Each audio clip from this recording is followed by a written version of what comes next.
Mi matriz tenía una forma diferente a como debe de ser. Debido a eso significaba que si habría una posibilidad de yo poder tener un bebé, iba a tener un embarazo de muy alto riesgo.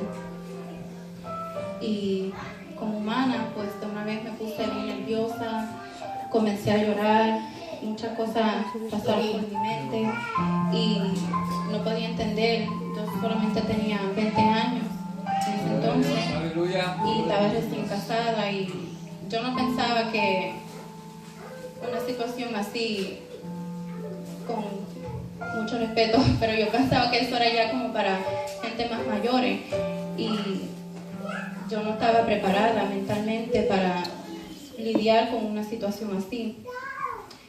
Y pues yo comencé a llorar y en esa semana tenía un compromiso de familia muy importante y decidí mantenerlo callado y lo compartí con mi esposo y pues él se preocupó, pero tú sabes, decidimos esperar a ver lo que decían los médicos y a ver en qué paraba la cosa. Luego de eso me sometí a una biopsia para saber en verdad qué eran las células que encontraron en la matriz y gracias a Dios no eran cancerosas. Y ahí comencé una serie de antibióticos que eran para matar las células. Pero al igual como la mujer del flujo de sangre, en vez de mejorarme, lo que hacía era sentirme peor físicamente y emocionalmente. Me sentía muy mal, me daba mucho dolor de cabeza, devolvía mucho. Y cuando cumplí con esa serie de antibióticos, las células todavía estaban en la matriz. Los médicos decidieron darme un receso porque era demasiado mucho medicamento para mi cuerpo en ese corto tiempo. Ahí me quitaron el antibiótico y me dieron un medicamento que supuestamente era para normalizar el nivel de fertilidad. Y ahí fue cuando ya yo me encontraba que ya no era la misma. Y aunque en la Biblia no registra cada detalle de la mujer del flujo de sangre, hay muchos detalles que cuando uno se pone a pensar, nos podemos identificar. Y en el lado emocional, uno como que se cierra, uno ya no es igual porque uno solamente está pensando en la situación que uno está pasando.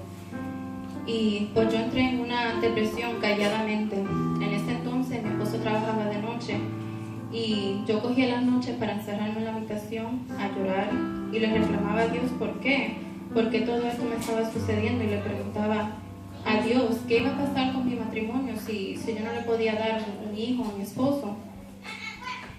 Y pues al fin terminé el tratamiento de fertilidad y estaba esperando mi cita para ver los resultados de cómo me fue. Estaba para el mes de diciembre y para un aniversario de la iglesia yo llegué y el Señor me habla a través del predicador y el Señor me dice que Él me había escuchado en las noches cuando yo Aleluya. y oraba por Él. Y Él me dijo que mi milagro iba a venir para el mes de diciembre. Aleluya. Mi cita era para el mes de diciembre. Gloria a Dios. Efectivamente, cuando fui a la cita, la doctora me dice que ella no sabía qué pasó. Ella me encontró que ya las células no se estaban multiplicando. Gloria a Jesús. Ya la matriz había empezado a coger una forma diferente. Y ella me dijo que ya estaba viendo posibilidad de que algún día yo iba a poder concebir un bebé. Y pues yo fui con mi mamá para esa cita y las dos salimos más como tranquilas, como que podíamos respirar mejor. Pero pasaba el tiempo, yo no veía ninguna señal de que iba a tener un bebé. Y pasaba el tiempo y yo no veía nada, yo no salía embarazada y pues ya yo me estaba frustrando. Y volviendo a la mujer del flujo de sangre, hay algo que quisiera señalar. Esta mujer A causa de su condición no podía salir a la sociedad porque esta mujer estaba considerada inmunda.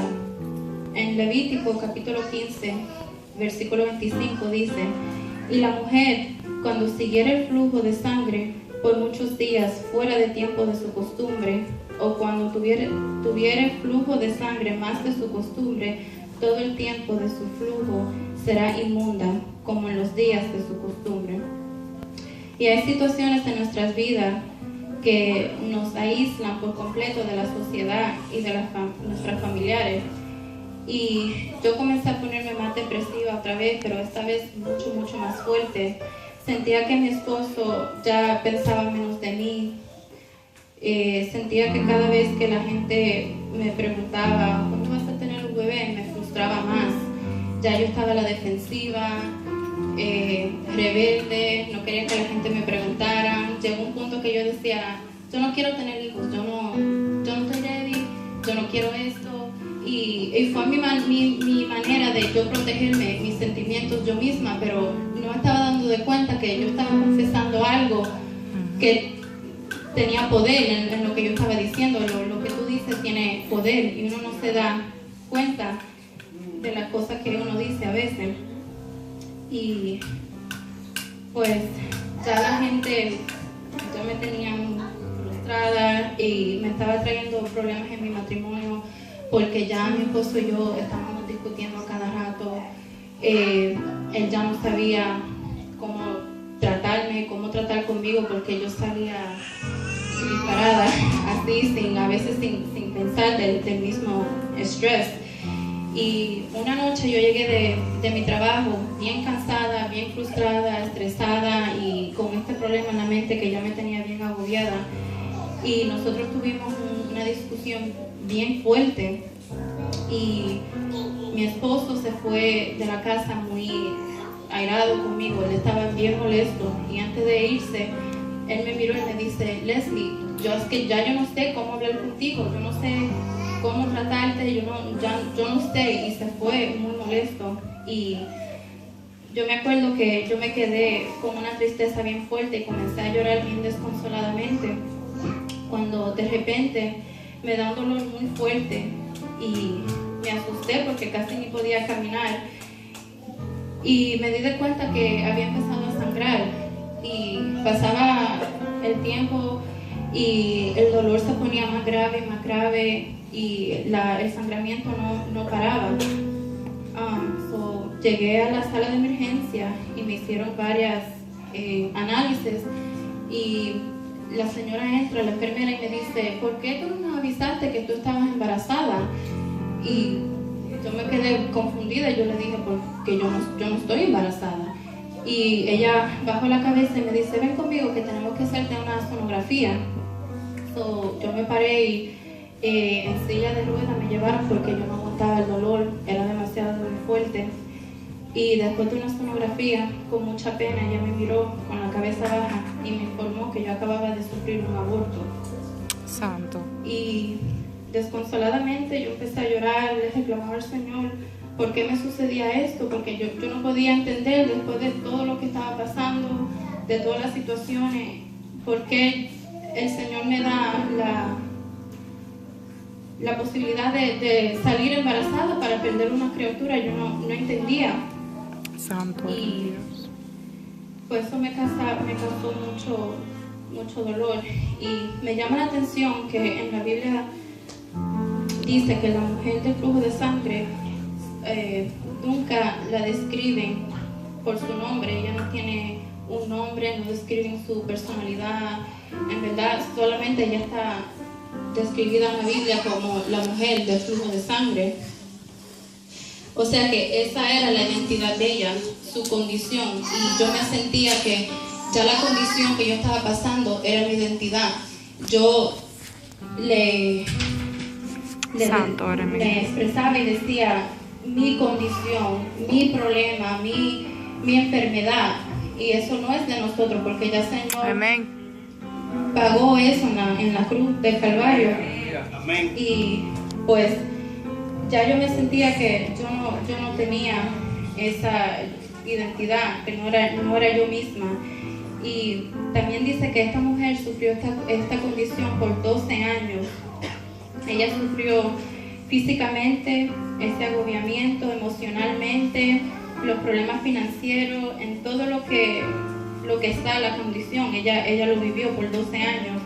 Y el número 12 significa gobierno, que es autoridad y control. Y cuando ella escuchó hablar de Jesús, eso fue lo que ella hizo. Ella tomó autoridad y caminó por fe. Amén, Ella aleluya. fue por medio de la multitud, porque la fe de ella era tan grande que ella sabía que Él la iba a sanar. Y a esta mujer no le importó desafiar las leyes de la sociedad, no le importó desafiar su propia condición física y emocional. Se levantó y caminó en fe. Caminó por encima de la vergüenza, caminó por encima de Aleluya. lo que había identificado por 12 años, y caminó por encima de los que creían tener el derecho de estar en el lugar que le pertenecía a ella, porque a ella la miraban con desprecio porque estaba considerada inmunda.